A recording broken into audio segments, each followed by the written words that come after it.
materia. Ojalá. Vamos a hacer patología de vitrio y retina, ¿ya? Entonces, cuando hablamos del vitrio, hablamos de un tejido que es muy peculiar. ¿Por qué? Porque tiene propiedades viscoelásticas, ¿ya? Entonces, cuando hablamos del vitrio, vamos a hablar de una estructura, un tejido que es totalmente transparente, gelatinoso, que ocupa casi todo el globo ocular, ¿ya? Entonces, este vitrio va a estar formado principalmente por lo que es el hialuronato, junto con escasas células que son los hialocitos, pero va a ocupar prácticamente todo el globo ocular. Solamente la parte anterior está formada por la cámara posterior, cámara anterior, etc.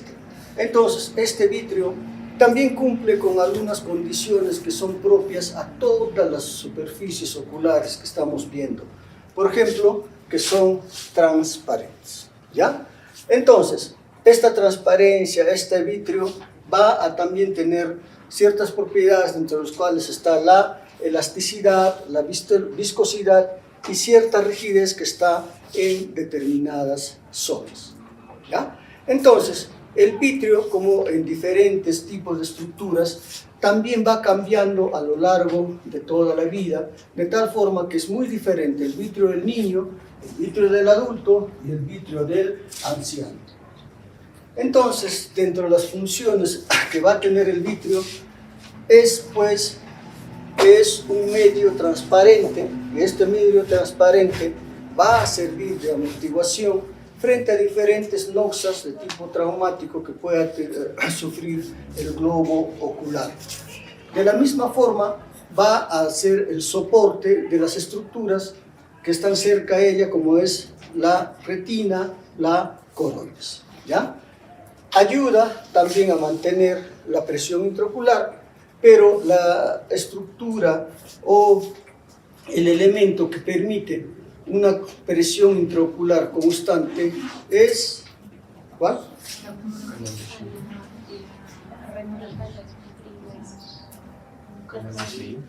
No. El humor acuoso, ¿ya? Es por eso que cuando el humor acuoso tiene dificultades en su eliminación, aumenta la presión intraocular. Pero es el humor acuoso que se forma en forma constante la que permite que la presión intraocular se mantenga en valores normales en la gran mayoría de personas. Pero también el vitrio tiene algún grado de función en presión intraocular. También absorbe parte de la radiación ultravioleta. Y habíamos dicho que la radiación ultravioleta también es absorbida por lo que es el cristal, ¿ya? Y como dióptero ocular tiene poca potencia, porque los principales elementos que sirven como dióptero ocular eran córnea y cristalina. Entonces, al ser una estructura totalmente avascular, también va a tener una nutrición que va a ser secundaria a otro tipo de elementos. En la parte anterior va a nutrirse por lo que es el humor acuoso y en la parte posterior por la circulación retiniana que vienen pues de los vasos centrales de la retina. Entonces, el vitrio es un tejido muy hidratado, ya que tiene casi el 90% de agua y ocupa el 80% de todo el contenido ocular, ¿ya? Entonces, el vitrio es prácticamente casi todo el ojo. Y tiene una configuración especial, una malla tridimensional que va a permitir de que la luz, cuando atraviese el vitrio, también la atraviese sin ningún tipo de distorsión. Y esta composición, esta forma de estructura, la comparten pues todos los medios transparentes del ojo. Habíamos dicho que con el vitrio ocurre de que esto va variando conforme va pasando los años, de tal forma que en el vitrio va habiendo cambios, donde en la adolescencia aparecen una serie de tractos para dar lugar más adelante en la edad adulta cierto grado de estratificación. Y esta estratificación va a dar lugar más adelante a lo que vendría a ser una degeneración senil. ¿Qué implica esto? De que se pierden las propiedades del contenido vítreo y van formándose una serie de lagunas, ¿no?, que tienden a coalescer. Entonces, en algún momento, esta coalescencia, ¿qué es lo que va a hacer? Pues se pierde esa estructura de andamiaje, de soporte hacia lo que es la retina y cae. Y en la caída se produce lo que se llama un desprendimiento posterior del vítreo, que lo veremos más adelante. Entonces, en lo que es la progresión, los cambios que van a ocurrir en el vítreo, es ir hacia un proceso degenerativo que consiste en una sinéresis, en una liquefacción del vítreo que tiende a coalescer y termina en lo que es un desprendimiento posterior del vítreo. Entonces, el vítreo no es uniforme en cuanto a su composición, porque en la parte periférica tenemos un vítreo que es mucho más sólido, ¿no?, que es mucho más denso, en tanto que en la parte central, donde predomina el hialuronato, vamos a tener una mayor viscosidad, mayor elasticidad, pero menos densidad. Y es por eso que a este nivel donde sucede lo que es los cambios con la edad, ¿ya? Entonces, la estructura del vítreo no va a alterar pues la transparencia ni el pasaje de la luz. Tenemos pues un vítreo denso que va a estar en la parte periférica, en toda la periferia. Vamos a tener un vítreo más fluido en la parte central, ¿ya? Eso es la composición normal. Ahora, el vítreo periférico, ese vítreo más sólido, es prácticamente pues el centro, digamos, metabólico del vítreo. ¿Por qué? Porque ahí tenemos a los hialocitos. ¿Y qué propiedad tienen los hialocitos? El sintetizar las glicoproteínas, el ácido hialurónico, que es el componente más importante de todo el vítreo. Y los fibroblastos en un 10%, pero que este 10% se convierte en algo muy importante porque el vítreo tiende, bajo ciertas patologías, a formar fibroblastos. Y este ácido hialurónico va a circular desde la periferia y va a ser eliminada a través de ¿qué? De lo que es la malla trabecular, ¿ya? Entonces, eso es el ciclo que va a cumplir el vítreo dentro del ojo. Ahora, el vítreo tiene pues adherencias, de tal forma que estas adherencias permiten de que entre el vítreo y la retina se conviertan en una unidad. Donde está mucho más adherido el vítreo, en lo que se llama la base del vítreo, que viene a ser la parte más anterior del vítreo, el sitio de transición entre lo que vendría a ser ya la retina con la uvea. Ahí está la base del vítreo en 360 grados y esta es la forma más dura de adherencia que tiene el vítreo, ¿ya? Pero también está adherida con otras partes de lo que viene a ser la retina, dentro de los cuales tenemos con el propio cristalino, con lo que vendría a ser el área macular y con lo que son los vasos sanguíneos, ¿ya?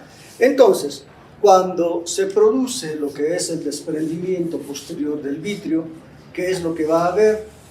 Puede haber un colapso, se pierde esta arquitectura, pero de acuerdo hacia dónde está localizado, puede haber problemas. Puede haber problemas de desgarro retinal, porque puede haber adherencia más intensa en alguna parte de la retina y al caer el vítreo lo desgarra. Puede haber ruptura de vasos sanguíneos a los que está adherido y en estas circunstancias producirse una hemorragia vítrea.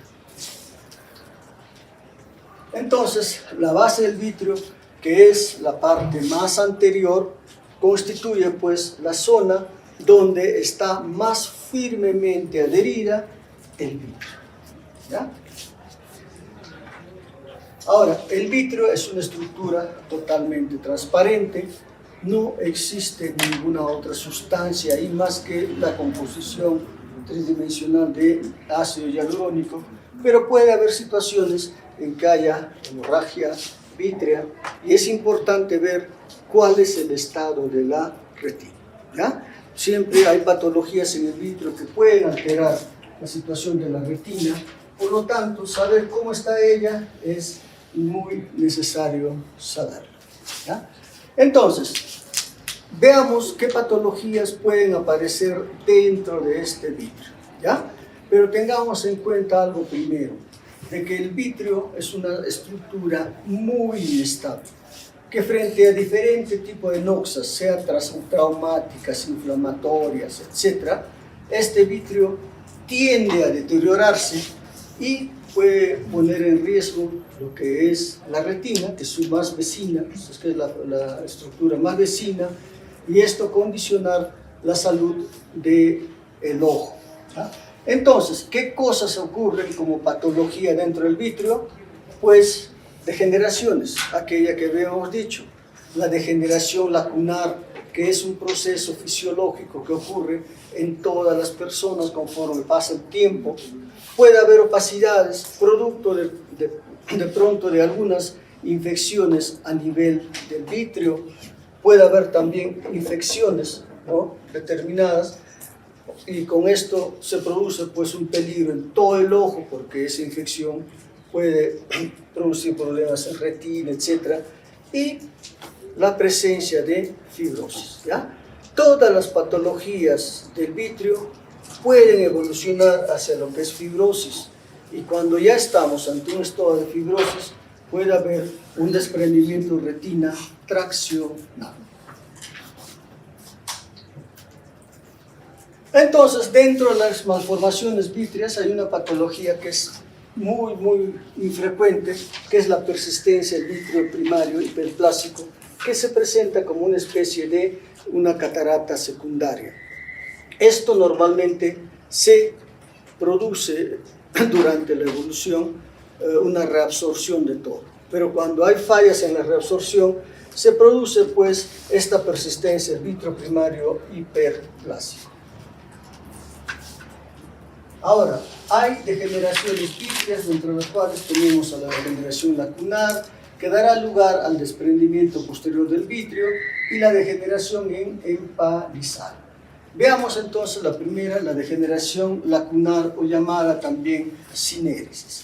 Habíamos dicho que el vitrio es bastante inestable, pero por diferente tipo de noxas va a existir una despolimerización del ácido hialurónico, de tal forma que se rompe esa estructura tridimensional del vitrio y comienza a separarse el vitrio en una parte sólida y en una parte líquida, que es la sinéresis. Esta sinéresis que habíamos dicho que tiende a confluir formándose una sinéresis mucho más amplia, que quita el soporte de sostén que tiene hacia lo que es la retina. Esto es un proceso normal fisiológico. Está presente en pacientes seniles, pero también está presente en miopías patológicas, aquellas miopías de 6, 7, 8 o más dioptrías. En ellos también está presente esta degeneración lacunar, o en presencia de cualquier tipo de inflamación de estructuras vecinas del ojo. ¿Ya? Entonces, en estas circunstancias puede haber esta sinéresis o degeneración lacunar. Y cuando esto se presenta, el paciente va a evidenciar ¿qué cosa? La presencia de sensación de moscas volantes, lo que se llama las miodesopsias. ¿Ya? Miodesopsias, presencia de deslumbramientos. Entonces, esto es una patología relativamente frecuente, pero que va presentándose ¿dónde? Principalmente en personas mayores, en pacientes miopes o pacientes que hayan tenido alguna inflamación. ¿Ya? Muy bien. cuando aparecen estos síntomas de lo que son miodesopsias, ¿no? Son patologías que van a estar presentes en forma constante. ¿Qué implica esto? De que esa presencia de miodesopsias, de sensación de moscas volantes, no van a desaparecer. Entonces, ¿qué tiene que hacer? El sujeto tiene que acostumbrarse a esta sensación. ¿Ya? Entonces, claro, el dar la recomendación es sencillo. Es diferente el vivirlo como paciente. ¿Ya? Pero eso es lo único que podemos hacer. Lamentablemente, no hay otra cosa. Cuando una miodesopsia se convierte en un proceso, pues, que te causa verdaderamente problemas en tus actividades, ¿qué piensas?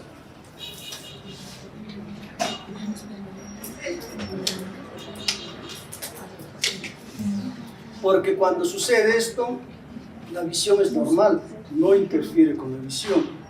Entonces, cuando esto se convierte en una situación que entorpece nuestra actividad cotidiana.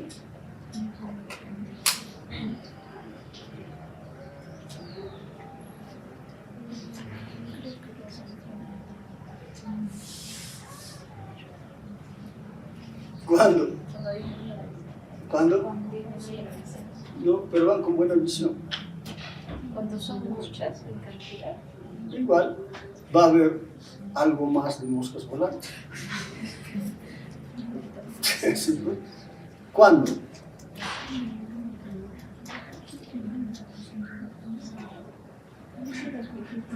A ver, si ustedes estuvieran enamorados ahí, disfrutando de su amor, vienen a clase y están pensando, ¿sería bueno eso? No, vívelo con él en su momento. Cuando hacemos consciente eso en todo momento, ¿ya? Cuando dices, debes acostumbrarte a eso, tienes que decir de que aquello, ¿no? Uno, no te impide la visión. Otra, no ofrece riesgos para tu visión.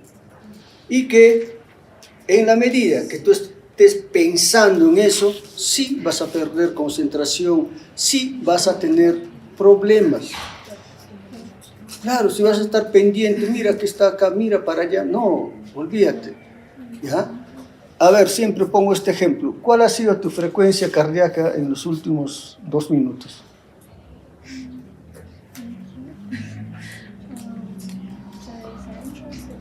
60. ¿Cuál ha sido tu frecuencia respiratoria? ¿No le has prestado atención? ¿No te interesa tu vida? Imagínense, si estuviéramos pendientes, ¿cuántas veces he respirado en el último minuto? ¿Cuántas veces está mi corazón latiendo? Sabemos que estamos vivos, que está latiendo el corazón, que estamos respirando, pero si hacemos consciente eso, chicos, nos volvemos locos, igualito. ¿Ya? Pero, bueno, eso es el desprendimiento posterior del vitrio, ¿no?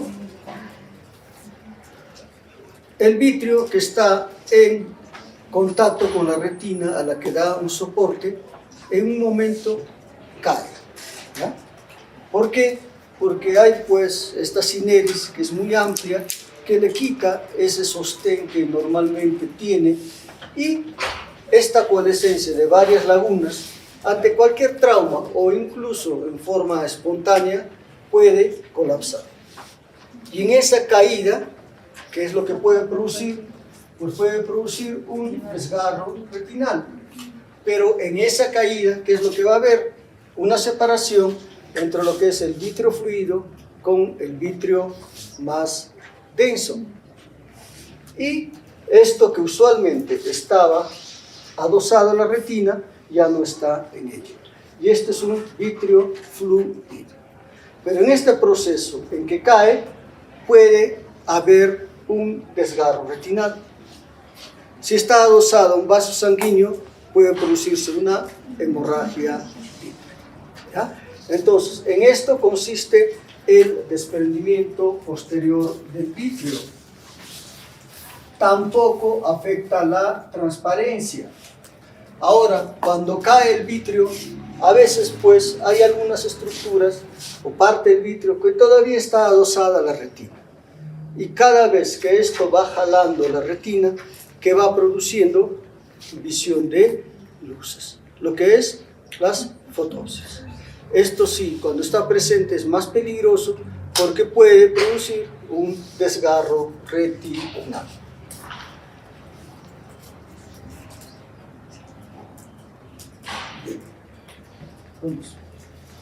Entonces, si tenemos un paciente donde hay un desprendimiento posterior del vitrio, ese desprendimiento del vitrio, posterior del vitrio puede que ocurra sin que exista daño de todo lo que es la retina.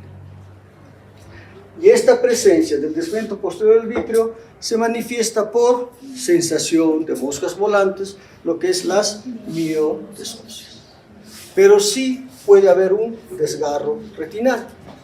Y si hay un desgarro retinal, este vitrio fluido pasa por este desgarro retinal y va desprendiendo la retina, ¿ya? Entonces, en un paciente que experimente miodesopsias, sensación de moscas volantes, en el estado agudo de la enfermedad, sea que esta enfermedad se haya presentado a la semana, 10 días, hay necesidad de hacer un examen de una oftalmoscopía indirecta para ver si existe o no este desgarro retinal. Si existe el desgarro retinal, se sella este desgarro con rayo láser o crioterapia. ¿Para qué? Para evitar que el vitrio fluido ingrese por este desgarro y desprenda la retina, ¿ya? Entonces, este es el desprendimiento posterior del vitrio. Como síntomas, habrá miodesopsias bruscas, presencia de deslumbramientos, fosfenos, esas luces que ve el paciente. Puede haber cierto grado de opacidad. ¿Por qué? Porque puede haber sangrado por ruptura de vasos sanguíneos, pero siempre son compatibles con buena visión, ¿ya? La presencia de moscas volantes no altera la visión. Entonces el paciente va a ver pues esto que está flotando en forma constante, etc. Pero puede haber una producción de hemorragia, ¿no? Que el paciente dirá una cosa negra que se está interponiendo en su visión. ¿Por qué? Porque ha habido una ruptura de los vasos. Y la hemorragia dependerá sobre qué vaso, si es pequeño, mediano o más grande, es el que ha sido roto. Pero estas son manifestaciones de lo que vendría a ser un desprendimiento posterior del vitrio.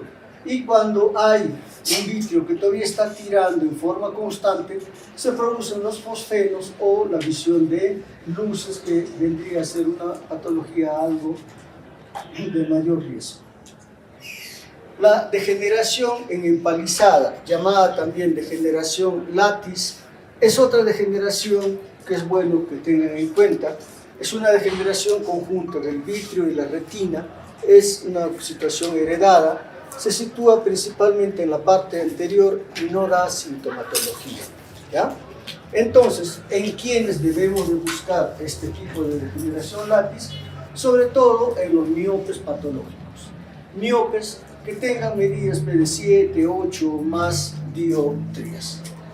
Y esta degeneración en empalizada, ¿qué ocurre en esta degeneración? Hay una liquefacción del vitrio, adelgazamiento de la retina y adherencia entre el vitrio y la retina. Al haber mayor adherencia, al haber sinéresis en estos pacientes, siempre está latente la posibilidad de lo que es una ruptura, un desgarro retinal. Vean lo que vendría a ser la apariencia de una degeneración latis, de una degeneración empalizada, donde hay un adelgazamiento retina, una mayor adherencia del vitrio a la retina, por lo tanto mayor posibilidad de ruptura, pero puede ir también acompañado de agujeros. Y estos agujeros, si se detectan, hay que sellarlos. ¿Cómo se sella? Con rayo láser alrededor para producir una cicatrización y evitar que se pueda pasar desde ahí a un desprendimiento de retina. También se puede haber opacidades vítreas, por ejemplo, una estrongiliasis, ¿no? Una patología bastante infrecuente que puede estar presente si se detecta para presentarlo. Toxocara canis también puede presentarse ahí, ¿ya? Pero lo que sí también son relativamente frecuentes es ya el hemovitreo, ¿ya? ¿De dónde viene la sangre? Pues de los vasos retinianos, vasos ciliares, de neovasos en caso de retinopatía diabética.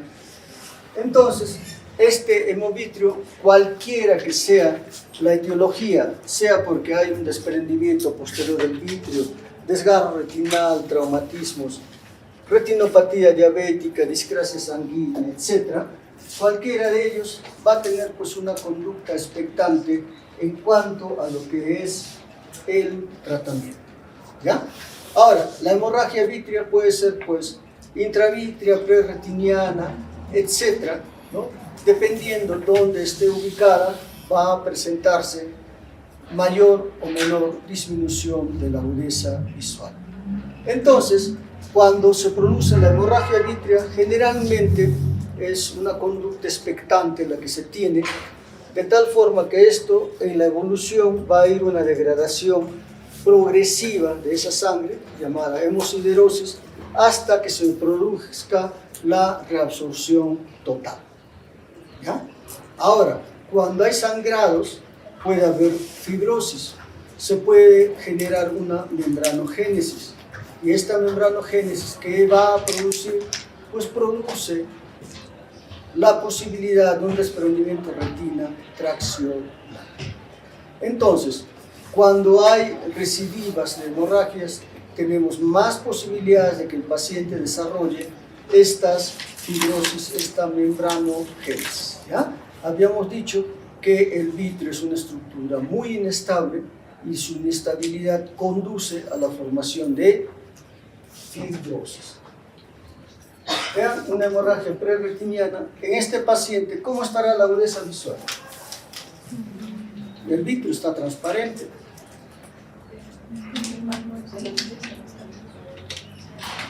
¿Cómo estará la agudeza? ¿Bien? No, ¿por qué?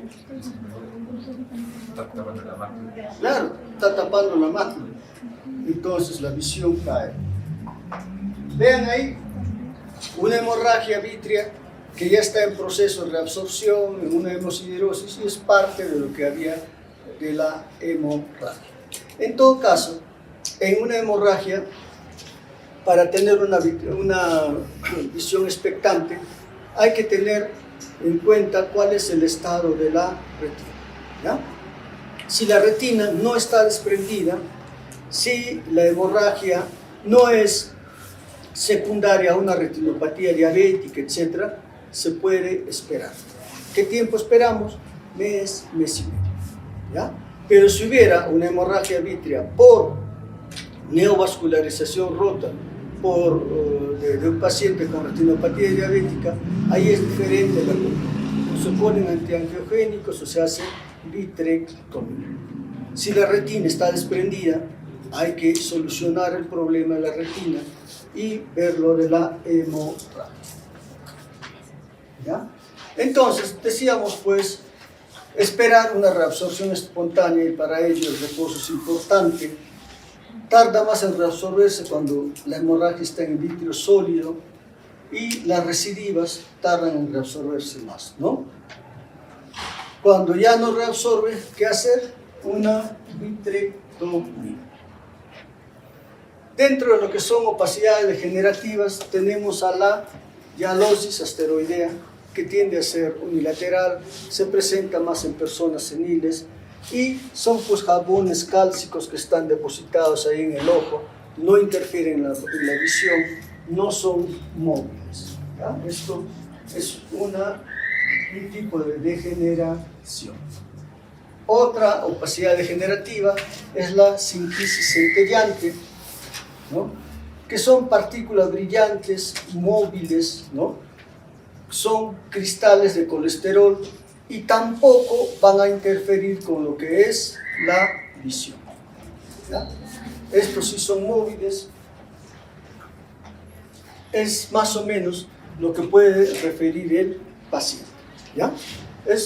¿Han visto esto? ¿No?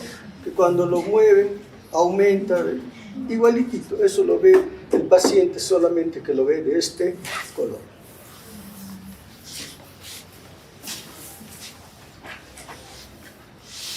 Ahora bien, las membranas vítreas pueden formarse pues dentro del vitrio tras cualquier estímulo, ya sea traumatismo accidental o quirúrgico, ya sea por inflamación, por hemorragia, sean que estas sean recidivantes o no, secundarios a lo que son problemas de retinopatía diabética, etc. Entonces, el vitrio, dentro de esta inestabilidad que tiene, lo hace peligroso cualquier patología porque el vitrio tiende a formar membranas y estas membranas actúan sobre la retina, que puede desprender a través de un desprendimiento de retina traccional. Hay pues proliferación fibrovascular, como en el caso de una retinopatía diabética, donde vemos bandas fibrosas del vitrio, y esto se adhiere a la retina y lo jala por esa propiedad contráctil que suelen tener las membranas que van formando.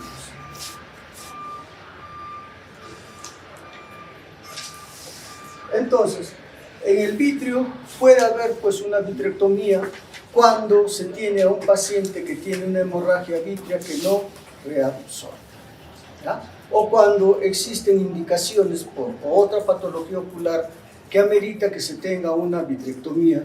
Y la vitrectomía pues es un equipo que va cortando y aspirando todo lo que es la estructura vítrea que pueda ahí tener, ¿ya? Entonces, esta es una cirugía muy grande, como va a aplicar ante lo que vendría a ser un desprendimiento posterior del vitrio, ¿ya? Entonces, esto es un recurso para patologías mucho más complicadas, complejas, que puedan presentarse en el vitrio. Muy bien, veamos lo que es el desprendimiento de retina. Entonces, cuando hablamos de la retina, vamos a hablar de una estructura neurosensorial que va a estar adherida hacia lo que es el epitelio pigmentario de la retina. Y dentro de la composición de lo que es la retina, de las 9 capas que tiene la retina, digamos de que las más importantes, significativas, son pues los conos y los bastones. A los conos y los bastones vamos a tener las células bipolares. Las células bipolares tienen anastomosis con lo que son las células ganglionares, y los axones de las células ganglionares son los que forman el nervio óptico que lleva toda la información hacia la corteza occipital. Donde existe mayor concentración de estos fotorreceptores, sobre todo en el área macular, donde los conos en gran mayoría están en el área macular, seguida de los bastones, ¿ya? Nosotros miramos a través de este área macular. Vean cuál es la composición en forma de esta área macular. ¿Para qué? Para que no interfiera con el paso de la luz hacia lo que es la foviola, ¿ya? Entonces, todo en la vista está organizado de tal forma que llegue hacia la foviola, que es la parte más central de la mácula, para que sea estimulada en forma adecuada y ahí se genere pues todo el estímulo de la luz. Entonces, estos pigmentos fotosensibles, los conos y los bastones, cada uno tiene una función específica los conos responsables de la visión nocturna, de la visión en blanco y negro, y los bastones que son responsables de la visión de alta agudeza visual. Es el más alto grado de discriminación que se tiene con lo que es los conos y responsables de la visión de colores durante el día. Mayor concentración en el área macular.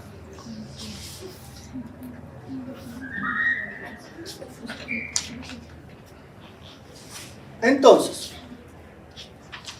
tenemos los conos y bastones, las células bipolares y las células ganglionares y los axones de ellos. ¿Por qué es importante todo esto? Porque lo que es los conos y bastones son los encargados de lo que se llama la fototransducción. ¿Qué implica esto? Que todo el estímulo que viene desde el infinito bajo la forma de luz es transformado en estímulo eléctrico, que es como se transmite hacia el cerebro. ¿Ya? Eso sucede ¿dónde? En la retina, pero específicamente en los conos y bastones. ¿Ya? La fototransducción.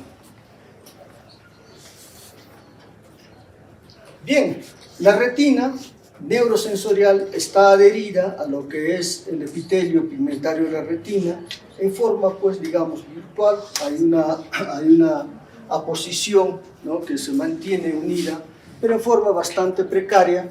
Y el epitelio pigmentario de la retina es importante. ¿Por qué? Porque esto significa el aporte nutricional de toda la retina. Todo el factor metabólico de la retina se da, o de los conos y bastones, se da en el epitelio pigmentario de la retina. Entonces, cuando hay un desprendimiento de retina, ¿qué es lo que va a ocurrir? Se va a separar la retina neurosensorial del epitelio pigmentario.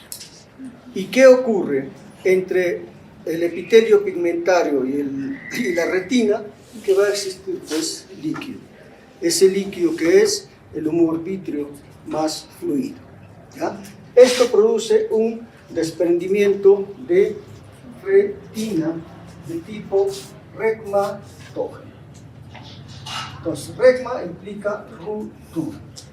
Entonces, cuando hablamos de un desprendimiento de retina, vamos a hablar, pues, de diferentes formas de cómo se produce este desprendimiento, y esto puede suceder por tres mecanismos, ¿ya?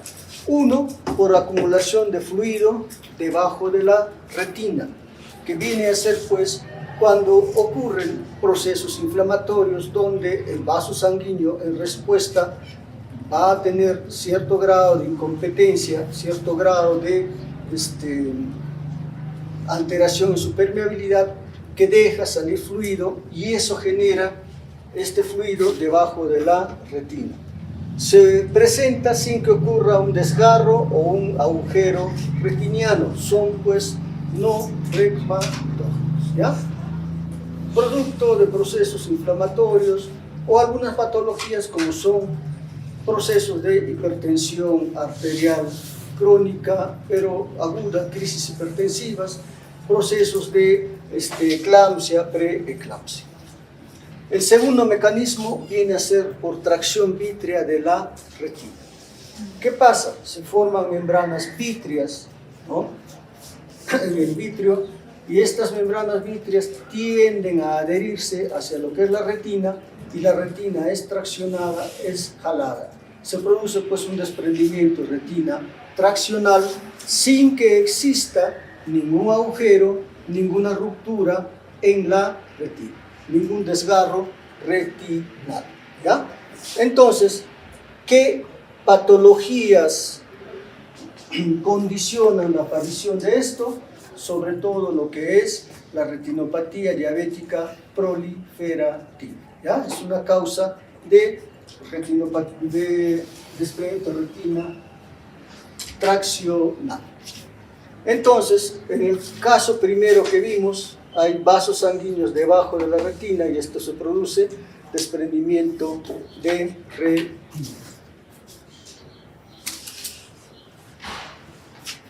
Vean, acá hay un edema retiniano, ¿no? Un desprendimiento de retina inflamatorio secundario a procesos de preeclampsia. Desprendimiento de retina, sí. ¿Quién debe tratar esto? ¿El retinólogo? ¿Quién más? Y estabilizar la presión. Claro. Esto es resultado pues, de una crisis hipertensiva o una preeclampsia, eclampsia, entonces tiene que haber un manejo de eso. En la medida que se controle el cuadro de fondo, también va a pasar ese desprendimiento de retina que se está viendo. Por ejemplo, hay una corioretinopatía serosa central, donde existe un edema a nivel del área macular, pero por efecto de una eclampsia. En la eclampsia puede haber enema de papila, exudados, hemorragias, todas esas cosas, pero todo eso va a mejorar en la medida que controlen el cuadro de fondo. Por ejemplo, el desprendimiento de retina seroso, ¿no? Debajo de la retina, ¿qué? Edema. Puede haber un desprendimiento de retina por un tumor, también, como se ve el caso, pero esto es raro. Muy bien. Cuando existe, por decir, un traumatismo, una herida, ¿no? Y hay prolapso del iris, o perdón, del vitrio por esta herida tiene que ser bien limpiada de tal forma que si no, vamos a hacer de que desde esta herida haya una tracción de toda la retina de la parte opuesta. Y esto puede condicionar un desprendimiento de retina de este lado, ¿ya? ¿Eso por qué? Por las propiedades viscoelásticas del vitrio.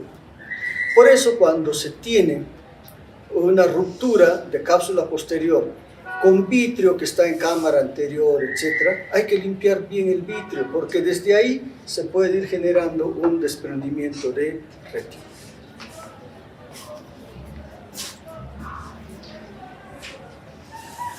Desprendimiento de retina traccional a bandas de tracción, ¿no?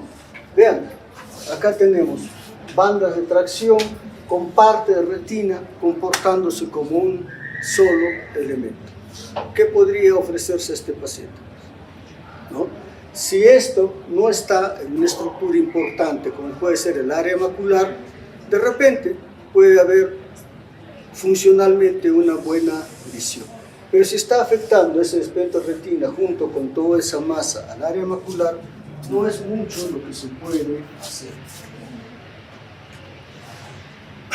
Entonces, los desprendimientos de retina de tipo traccional van a tener un origen en un desgarro retinal.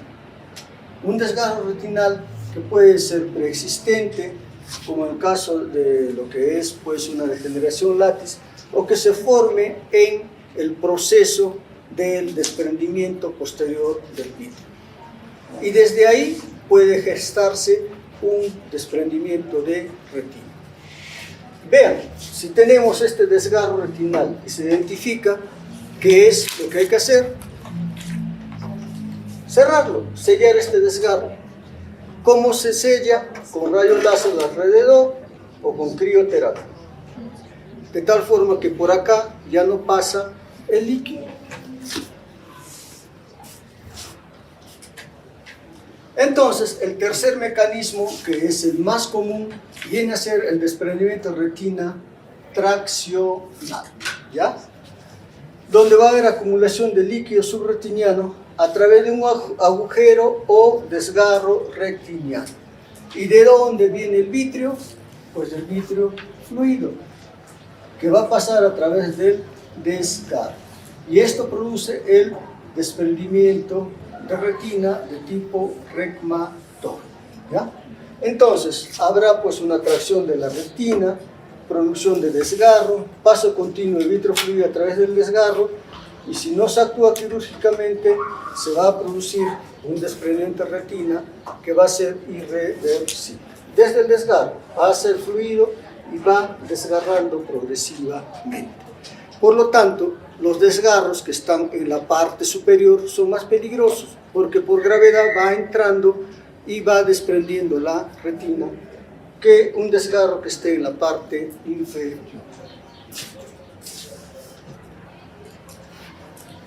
Un desgarro en herradura. Desde ahí puede aparecer el desgarro, el desprendimiento de retina. ¿Qué hacer? Sellar ese desgarro. Bueno, sellar ese desgarro.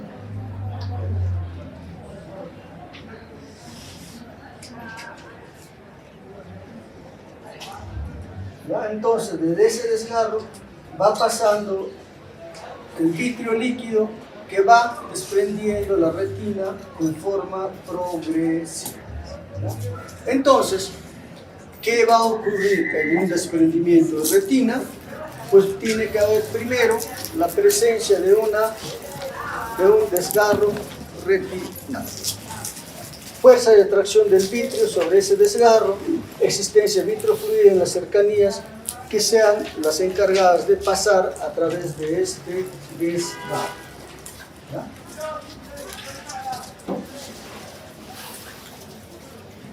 Desprendimiento posterior del vitrio, puede haber adherencias vitroretinianas.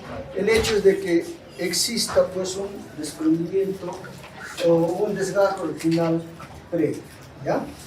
Ahora bien, los miopes tienen una retina enferma, sobre todo los miopes elevados. ¿Ya? Entonces, estos pacientes son muy importantes a tener en cuenta. ¿Para qué? Para analizarlos y ver si tienen degeneración latis o no. ¿Ya? Entonces, pues, considerar a los pacientes miopes como pacientes enfermos de la retina. Vean, esto es la retina de un paciente miope, donde estamos viendo cómo existe lo que es una retina totalmente adelgazada y con muchos cambios. Iremos viéndolo también después. ¿Ya? Entonces, si ya nosotros tenemos un vitrio que está siendo afectado por la misma evolución de la edad, que conlleva hacia lo que es una sinéresis de vitrio, etc., esto puede condicionar un desprendimiento de vitrio en situaciones que puede existir un traumatismo leve o moderado. ¿Ya? Entonces, si hay una contusión en una retina ya enferma, un vitrio ya enfermo, puede haber este desprendimiento posterior de vitrio con este desgarro retinal. Y desde ahí comenzar a aparecer lo que es el desprendimiento de retina de tipo reumatógeno. Cuando hay un desprendimiento de retina de tipo reumatógeno, al ser una de las causas más importantes de este desprendimiento de retina una situación de lo que es el desprendimiento posterior del vitrio, pues también al inicio de un desprendimiento de retina habrá desprendimiento posterior del vitrio. Y ese desprendimiento del vitrio, posterior del vitrio, va a tener, ¿qué cosa? La presencia de miodesopsias y de fosferos, ¿no? Cuando ya existe un desprendimiento de retina, a esto se va a sumar lo que es cambios en el campo visual. Y ese campo visual, ¿cómo se manifiesta? Por pérdida de parte del campo visual. Va a haber pérdidas sectoriales del campo visual que se define de diferentes formas. Que estoy viendo una cortina en esta parte, que veo como un telón, un mechón de pelo, etc. Así inicia un desprendimiento de retina que dará lugar después a una pérdida de la agudeza visual, pero cuando se vea afectado el área macular. Porque el desprendimiento de retina es algo progresivo. En la medida en que no exista compromiso macular, la visión va a estar bien. El paciente solamente referirá pérdida de la visión en determinado campo. Y cuando ya existe un compromiso macular, ya también el factor pronóstico del paciente va a empeorar. Bien, la pérdida de la agudeza visual en el contexto de un desprendimiento de retina ocurrirá cuando se afecte el área macular o si se produce una hemorragia vítrea. Entonces, en un desprendimiento de retina, ¿qué existe?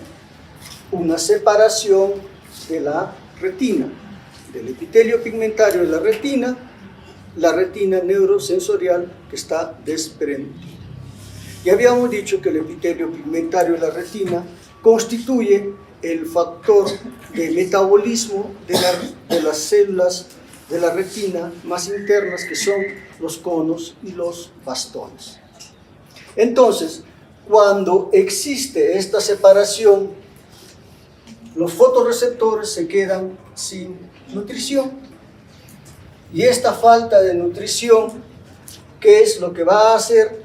De que exista una degeneración progresiva. Y esa degeneración progresiva guarda relación con lo que significa el pronóstico visual. ¿Por qué? Porque a mayor tiempo de desprendimiento de retina, menor posibilidad de recuperar visión. Entonces, pues, ¿qué es lo que pasa en este desprendimiento de retina? Existe una degeneración progresiva. Y esto hace de que la retina se degenere y no cumpla su función cuando se ponga a su sitio luego de un acto quirúrgico. Por eso el desprendimiento de retina es considerado una emergencia ocular. Una emergencia ocular que debe de corregirse pues más o menos a los 15 días del proceso, ¿ya? Para que de esta forma evite menos degeneración. Porque si hay degeneración, por más de que se logre el éxito quirúrgico desde el punto de vista de lo que es la parte, o sea, de la operación misma, quede bien, la parte funcional no va a mejorar, ¿ya? Entonces, este desgarro es el origen del desprendimiento de retina en la mayoría de los casos. Cuando se va a examinar a un paciente con desprendimiento de retina, hay que ver cuántos desgarros hay para sellar todos los desgarros, ¿ya? Entonces, identificar esos desgarros para después proceder al fondo de ojo, ¿ya? Entonces, en el examen de fondo de ojo, ¿qué vamos a encontrar? Vamos a encontrar una bolsa de color blanquecina con desgarros que están presentes ahí, ¿ya? Vean ahí, cuando hay un desprendimiento de retina, los movimientos oculares van a ir pues haciendo que ingrese mayor líquido que está desprendiendo más la retina. Por lo tanto, el reposo es muy importante, ¿ya? Más o menos la forma de un examen de fondo de ojo es así. Se ven unas bolsas. Y esta bolsa, ¿qué tiene? Esta bolsa, ¿qué tiene ahí adentro? ¿Cuál? Humor vítreo liquefacto, ¿ya? Entonces, esa es la forma como se ve un fondo de ojo de un paciente con desprendimiento de retina, pero tengan en cuenta que si esto progresa, afecta el área macular y la visión va a disminuir aún más, ¿ya? Vean, si no se da tratamiento, el ojo queda ciego. Vean una desprendimiento de retina en embudo, ¿ya? Entonces, el desprendimiento de retina es una cirugía que debe realizar la persona que conoce, persona especialista, subespecialista. No todos los oftalmólogos manejan esto, por si acaso, ¿ya? ¿Por qué? Porque si la primera operación del desprendimiento de retina no queda bien, es buscarse un problema al pobre paciente, ¿ya? Entonces, esto es una emergencia y debe ser operada por gente de la especialidad, porque muchas veces necesita mucho aparataje. De pronto necesita vitrectomía, de pronto necesita endoláser, etc. Y en el tratamiento, ¿qué es lo que se va a hacer? Pues sellar todos los desgarros retinianos, relajar las tracciones vitreoretinianos. Si tenemos una bolsa para que la retina vuelva a su sitio, tenemos que evacuar ese líquido. Se evacúa todo el líquido que está haciendo que la retina se desprenda. Ahora hay que hacer que la retina vaya a su sitio de origen. Para eso se pueden usar gases para que vayan hacia la retina, o también se pone lo que se llama un cerclaje. Se pone este cerclaje alrededor del ojo para que disminuya un tanto lo que es el volumen y pueda la retina acercarse más, la retina acercarse a su punto de inserción. ¿Ya? Entonces, esta es una emergencia que debe ser tratada como tal y debe operarse lo más pronto posible. 15 días, quizás 20, pero no más allá. ¿Por qué? Porque después se puede lograr un éxito quirúrgico, que la retina esté en su sitio, pero no se logra el éxito funcional. ¿Ya? Ahí tenemos un desgarro retinal al que se le ha puesto crioterapia y se le ha puesto rayo láser. ¿Ya?